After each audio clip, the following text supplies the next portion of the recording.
6 months after losing her husband, Sarah stood homeless with 2 little girls and one forgotten farmhouse no one wanted. The roof was collapsing, the land was dead, and hope felt foolish. But what she built from that broken place would shock an entire nation and turn despair into $1.5 million worth of redemption. Welcome to our channel, Truth Turn Stories, where real-life truths turn into powerful lessons. If this story speaks to you, subscribe and support the journey.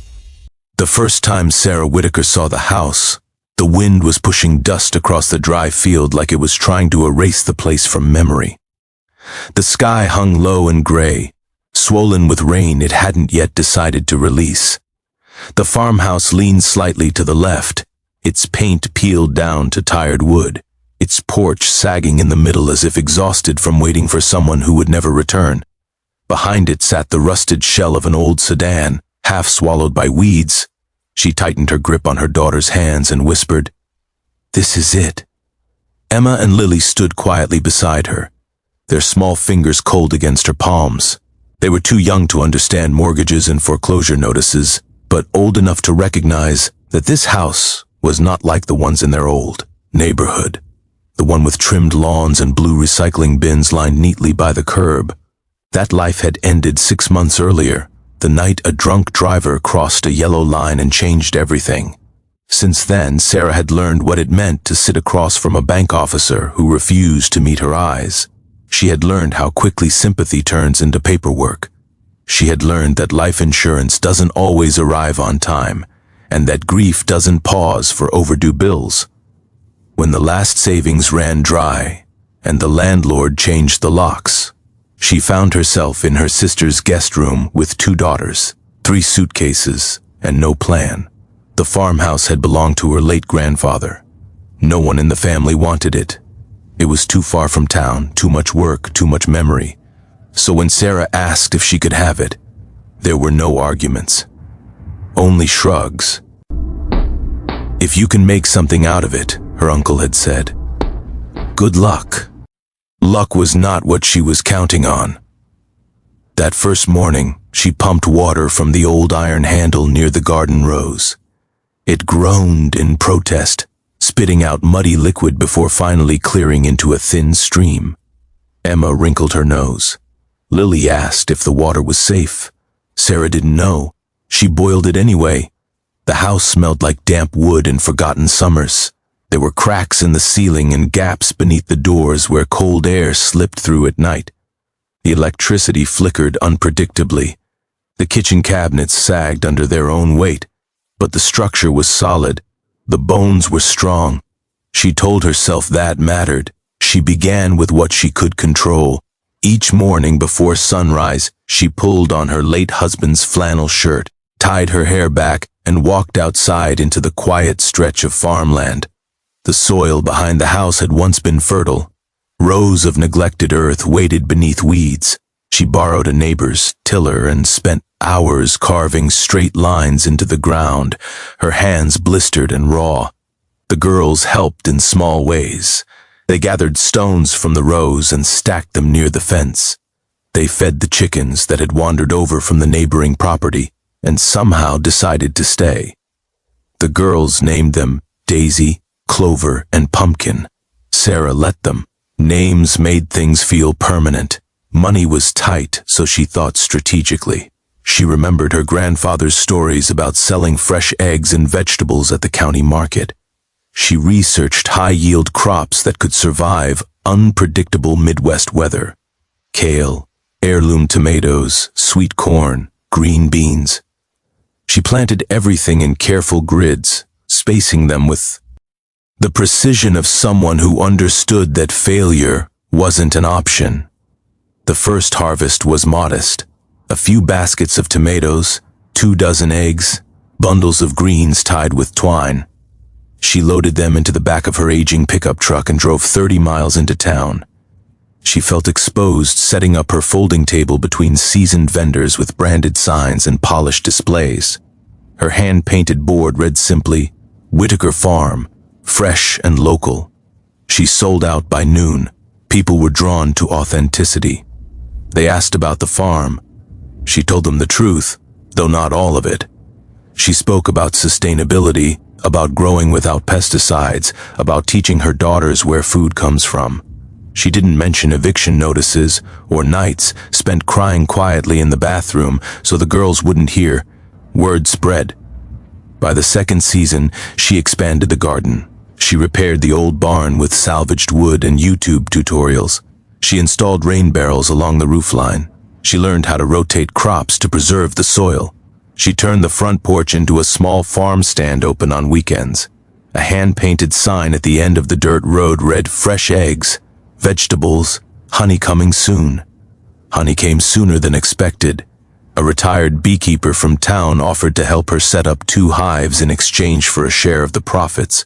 Emma and Lily watched in awe as thousands of bees swarmed in coordinated chaos before settling into wooden boxes that hummed with purpose. There were setbacks. A late frost destroyed half the tomato crop one spring. A raccoon tore through the chicken coop. A summer storm ripped shingles off the roof and flooded the kitchen. Each time Sarah felt the old fear creeping back, the whisper that she wasn't strong enough, that she was building something fragile in a world that didn't hesitate to break things. But each time she rebuilt. The girls grew alongside the farm. They learned to collect eggs without cracking them. They memorized customers' names at the stand. They stood barefoot in the dirt, under wide skies that seemed less threatening with each passing year. The farmhouse slowly transformed. Fresh paint replaced peeling boards.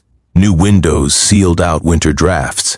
Inside, second-hand furniture found new life under her careful touch.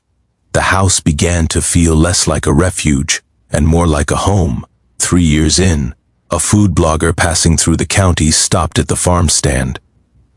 She posted photos of Emma and Lily holding baskets of sun-warmed tomatoes against a backdrop of open fields and a weathered farmhouse. The caption read, "From hardship to harvest, this family farm is pure heartland resilience." The post went viral. Within weeks, cars lined the dirt road every Saturday. Families drove from the city for farm tours and fresh produce. Sarah expanded again, adding picnic tables beneath a large oak tree and offering simple farm-to-table lunches on weekends. She hired 2 part-time workers from town, both single mothers looking for flexible hours. Revenue doubled, then tripled. A real estate developer approached her 5 years after she first turned that rusty water pump. He made an offer that left her speechless. The land, now thriving and fully operational, sat in a corridor developers had begun eyeing for high-end rural estates. He wanted to purchase the property for $1.5 million, preserving the farmhouse FACA day, while building luxury homes on the surrounding acreage. She asked for time. That night, she walked the perimeter of the field alone. The wind was softer now, brushing through rows of mature crops that swayed in confident rhythm. The old sedan still sat near the barn, but it had become a landmark rather than an eyesore.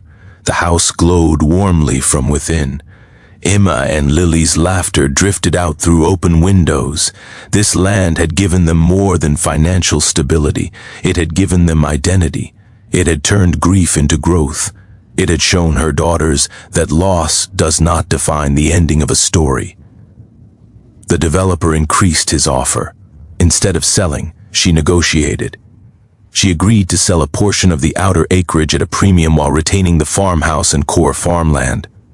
The deal provided enough capital to secure the property long-term, modernize operations, and invest in sustainable infrastructure. Solar panels replaced unreliable wiring. Irrigation systems improved yields. She established a non-profit arm of the farm, dedicated to teaching agricultural skills to displaced women and widows. News outlets picked up the story. A once homeless widow who transformed an abandoned family farmhouse into a thriving multi-million-dollar enterprise. Interviews followed. She stood in front of the same iron water pump that once sputtered mud and spoke calmly about resilience, about community support, about the power of starting small. What they didn't capture was the quiet moment afterward when she pressed her palm against the pump handle and remembered that first day, the cold uncertainty, the weight of her daughter's fear. On the 6th anniversary of moving in, she hosted a harvest festival. Hundreds attended. Strings of lights crisscrossed the yard. Long tables overflowed with food grown steps away. Emma, now tall and confident, managed the honey station. Lily handled customer payments with practiced ease.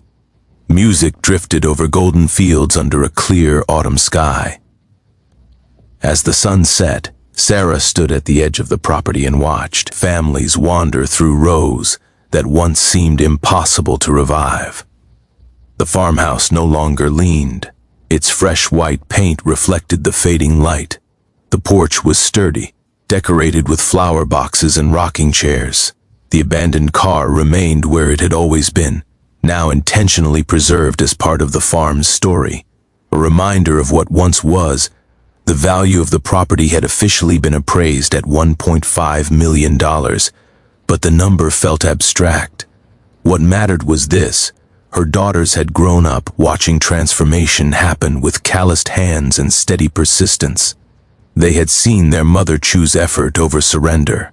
They had witnessed land once dismissed as worthless become a place people drove hours to visit. Later that night, after the guests left and the lights dimmed, Sarah sat on the porch steps. Emma and Lily rested their heads on her shoulders. "Are we rich now?" Lily asked softly. Sarah smiled. "We were rich the day we decided not to give up." The wind moved gently across the fields, no longer threatening to erase anything.